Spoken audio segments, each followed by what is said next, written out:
एवं दूर दराज से आए हुए माताएं, बहनें, बुजुर्ग, गार्जियन एवं हमारे सहपाठी, मैं आप सभी के बीच में दहेज प्रथा के विषय में कुछ शब्द बोलने जा रही हूँ। बोलने में जो त्रुटियां होगी आप उसे बताने या समझाने का कृपया कष्ट करेंगे।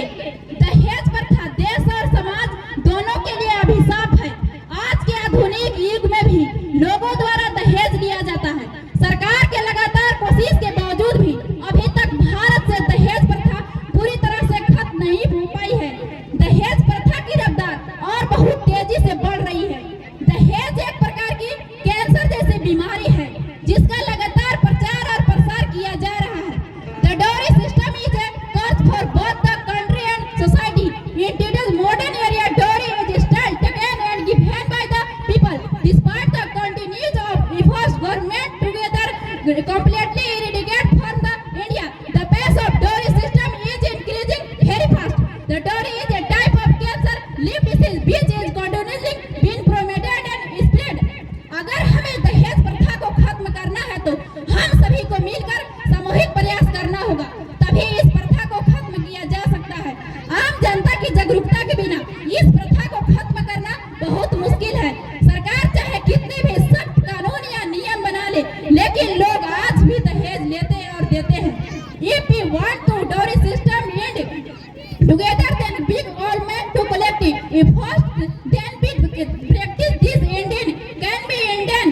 It is very difficult to this practice without the awareness of the general public.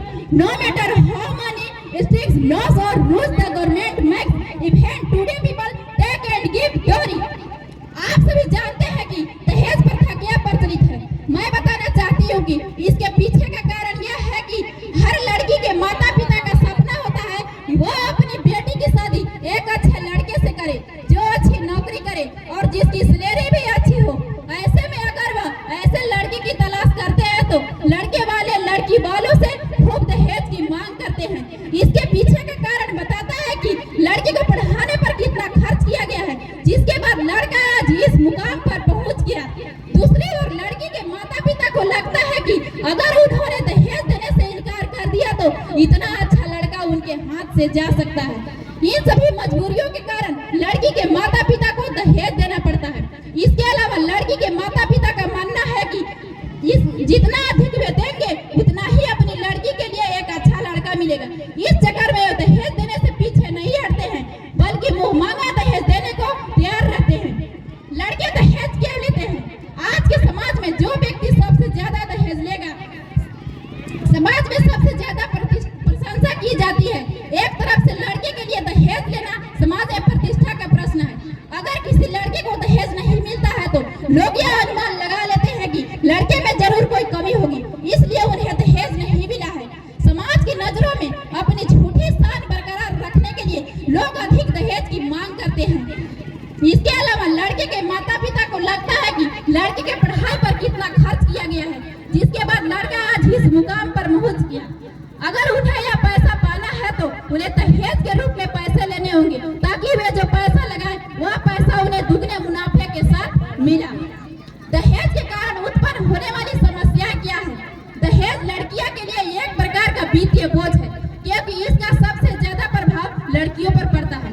एक शादी में कई लाख रुपए खर्च होते हैं और ऐसे में कई माता पिता ऐसे होते हैं जिनके पास शादी के लिए पर्याप्त पैसे नहीं होते हैं। इसके लिए उन्हें कर्ज लेना पड़ता है, जिससे उन पर एक तरह का आर्थिक बोझ आ जाता है।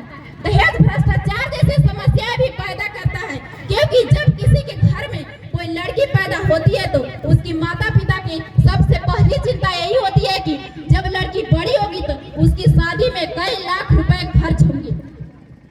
ऐसे अगर कोई लड़की के पिता सरकारी नौकरी करते हैं तो उन्हें भ्रष्टाचार में लिप्त होने की समस्या अधिक होती है और इससे देश में भ्रष्टाचार की संभावना पैदा होती है।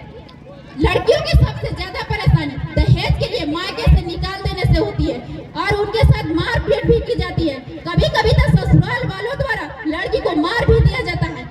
इसलिए दहेज समाज के लिए एक प्रकार का अभिशाप है और इसे खत्म करना बहुत जरूरी है। मैं इतना ही कहकर अपनी बात को समाप्त करती